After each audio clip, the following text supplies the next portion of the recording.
आराम से आराम से आराम से आराम से नीचे करो, माइक का आवाज नीचे करो। पप्पू यादव की गिरफ्तारी मामले में सर क्या कहेंगे? वो कह रहे हैं फंसाने की कोशिश हो रही है, जान से मारने की कोशिश चल रही है। एक सांसद है। ये हर चीज को इतना बढ़ा चढ़ा के पेश करते हैं कि हर चीज में साजिश ही हो रही है और जान से मारने की कोशिश। एक नॉर्मल एक प्रक्रिया का हिस्सा है। क्या कोई किसी सांसद को सिर्फ ऐसे ही नहीं गिरफ्तार कर सकता? यकीनन कहीं ना कहीं कुछ तथ्य सामने आए होंगे, कुछ ऐसे प्रमाण सामने मिले होंगे जिसके आधार पर ये कार्रवाई की गई है। ऐसे में मैं मानता हूँ कि हर किसी को न्यायिक प्रक्रिया पर विश्वास रखना चाहिए। अगर उन्हें लगता है कि वो दोषी नहीं है तो यकीनन कोई उनके साथ कुछ गलत नहीं कर सकता है। और हाँ, अगर किसी का कुछ भी इसमें हाथ है इतनी बड़ी घटना को अंजाम देने में, तो ऐसे में मुझे लगता है कि सच सामने आना चाहिए और सच को सामने लाने के लिए ये एक जांच की प्रक्रिया है। विधानसभा का स्थापना दिवस था, तेजस्वी यादव गायब रहे।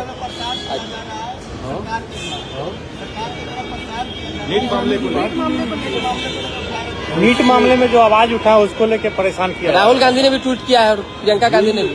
विंडिक्टिव पॉलिटिक्स, ये कांग्रेस उनके सहयोगी राजद जैसे दल ये लोग करने का काम करते हैं जब ये लोग सत्ता में रहते हैं। एनडीए की सरकार में एक बात स्पष्ट है कि अगर कोई दोषी है तो उसे बख्शा नहीं जाएगा और अगर कोई बेगुनाह है तो उसके ऊपर कोई आंच नहीं होगी। तो कोई अगर सोचे कि विंडिक्टिव पॉलिटिक्स की जा रही है, बदले की भावना से इस तरीके का कदम उठाया जा रहा है, और सांसद है कोई बिना किसी आधार के आपके ऊपर ऐसी कार्रवाई नहीं की जाएगी। यकीनन कहीं ना कहीं कुछ ना कुछ जांच एजेंसीज को मिला होगा जिसके आधार पर ये कार्रवाई। अच्छा, विधानसभा का स्थापना दिवस था, तेजस्वी यादव आज नहीं पहुंचे बुलाने के बावजूद, और अपने कार्यालय में सम्मान समारोह था उसमें गए और मुकुट पहनते हुए नजर आए। तो ये दर्शाता है ना कि भैया आप लोकतंत्र को कितना महत्व देते हैं। आपके लिए आपके निजी कार्यक्रम, आपके पार्टी के कार्यक्रम वो प्राथमिकता है और होना भी चाहिए, उसमें कहीं कोई गलत नहीं है, आप उनको प्राथमिकता दीजिए। पर ऐसे में जब आप नेता प्रतिपक्ष की भूमिका में हो, नहीं निभा सकते हैं जिम्मेदारी तो छोड़ दीजिए ना। चुनाव के बाद सबसे ज्यादा आतुर आप नेता प्रतिपक्ष की भूमिका को लेने के लिए ही थे। लंबे समय तक आप लोगों से दूरी बना के रखी, मीडिया के सामने नहीं आए, अपने लोगों से इन्होंने मुलाकात बातचीत नहीं की, पर नेता प्रतिपक्ष अपने आप को चुनवाने के लिए जरूर इन्होंने तत्परता दिखाने का काम किया। आज जब आप उस पद पर हैं तो ये बड़ी भूमिका है, गंभीर भूमिका है। ऐसे में ऐसे कार्यक्रमों में आपका ना रहना दर्शाता है कि आप लोकतंत्र की में विश्वास ही नहीं रखते हैं, आप उसका सम्मान ही नहीं करते हैं। लोकतंत्र में ये जरूरी है कि जितनी अहम भूमिका सत्ता पक्ष की है उतनी ही अहम भूमिका विपक्ष की भी है, और यही लोकतंत्र को खूबसूरत बनाता है। ऐसे में इतने महत्वपूर्ण कार्यक्रम से आपकी अनुपस्थिति दर्शाता है कि इस प्रक्रिया में ना आपका विश्वास है, ना आप इसको सम्मान देते। सर, राहुल गांधी ने कहा है कि अभी प्रधानमंत्री को हम लोग ने सदन से भगाया है, अब पीएमओ से भी भगाने की तैयारी कर रहे हैं। कहाँ से? सदन से भी भगाया है, अब पीएमओ से भगाएंगे। कैसी भाषा है जब आप देश के प्रधानमंत्री की बात कर रहे हैं?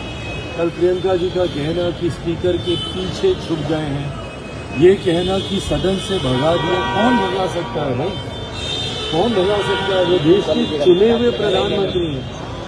देश की एक बड़ी आबादी ने उन पर अपना विश्वास जताया और आपको नकारने का काम किया, और इसीलिए आप आज विपक्ष में बैठे हैं। ऐसे में जब तक देश की जनता चाहेगी, ना आप उनको लोकसभा से भगा पाएंगे, ना आप उनको पीएमओ से भगा पाएंगे। ऐसे में आपका ये आचरण, जिस तरीके से प्रधानमंत्री के ऊपर व्यक्तिगत प्रहार आप लोग करते हैं, जिस तरीके से कल लोकसभा में मैं स्वयं वहाँ पे मौजूद था, जिस तरीके से परसों लोकसभा में प्रधानमंत्री जी को अपने राष्ट्रपति जी के अभिभाषण पर आए धन्यवाद प्रस्ताव में जवाब देना था, जिस तरीके से वहाँ पे रणनीति बनाई गई, संभवतः किसी भी अप्रिय घटना को वहाँ पे अंजाम देने का प्रयास हो रहा था। ऐसे में कोई ऐसी असहज परिस्थिति उत्पन्न ना हो, सदन की मर्यादा, सदन की गरिमा को कोई ठेस ना पहुंचे, स्पीकर के द्वारा ये आग्रह किया गया प्रधानमंत्री जी को। परिस्थितियों की गंभीरता को समझते हुए प्रधानमंत्री जी ने कोई असहज परिस्थिति उत्पन्न ना हो, ताकि उम्र भर के लिए कोई काला धब्बा लोकतंत्र, लोकसभा के ऊपर, हमारे सदन पार्लियामेंट के ऊपर ना लगे, वो वहां पर नहीं है। उन्होंने इस मर्यादा को बनाया, पर आपका ये आचरण, विपक्ष का ये आचरण ही जिम्मेदार है ऐसी परिस्थितियों को लाने के लिए। आपके हर सवाल का जवाब देने के लिए सरकार, प्रधानमंत्री तैयार है, पर आप उस सदन का इस्तेमाल तो करें सवाल पूछने के लिए। हर बात पर, हर सत्र पे सिर्फ हंगामा करें और हंगामा करके देश की एक बड़ी आबादी का तिरस्कार करना, पैसों की बर्बादी करना, ये दर्शाता है कि विपक्ष के लिए सदन के कोई मायने नहीं है।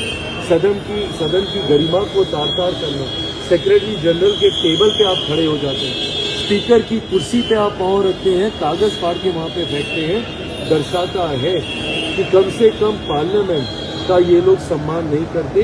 और यही कारण है कि देश की जनता भी इनका सम्मान नहीं करती और बार बार इनको नकारती। एक लास्ट सवाल, तो देश की जनता जो है सम्मान नहीं करती है और तेजस्वी यादव कह रहे हैं कि चुनाव में बिहार की महिला 10,000 रुपया के लिए दिखी। बिहार की यही महिलाएं इनको जवाब देंगी। इनका ये बयान उम्र भर इनका पीछा नहीं छोड़ेगा। अगर बिहार की महिलाओं को तेजस्वी बिकाऊ कहते हैं, तो यही महिला आने वाले दिनों में इनसे गिन कर इनसे जवाब मांगेगी। किस मुंह से आप हमारी माताओं बहनों को बिकाऊ कहने का काम कर?